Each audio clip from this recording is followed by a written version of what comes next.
आता अमेरिकेमध्ये मोठ्या प्रमाणात मका आणि सोयाबीनचं उत्पादन होतं। त्यापैकी जवळपास म्हणजे जर सोयाबीनचा विचार केला तर अमेरिकेतून जेवढी सोयाबीनची निर्यात होती त्यापैकी 55% निर्यात ही एकट्या चीनला होत असते आणि जेवढी मक्याची निर्यात होती त्यापैकी 26% निर्यात एकट्या चीनला होते। म्हणजेच अमेरिकेच्या सोयाबीन आणि मक्याचा मोठा ग्राहक आहे चीन। परंतु जेव्हा सुरुवातीला म्हणजे पहिल्यांदा अमेरिकेचे राष्ट्राध्यक्ष डोनाल्ड ट्रम्प झाले होते तेव्हापासून चीन आणि अमेरिका यांच्यामधले संबंध काहीसे ताणले गेले होते।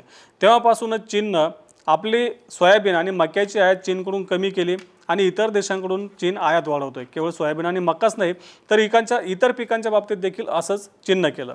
आता अमेरिकेमध्ये मात्र उत्पादन वाढतंय आणि अमेरिकेला आपल्या उत्पादनासाठी बाजारपेठ हवी आहे।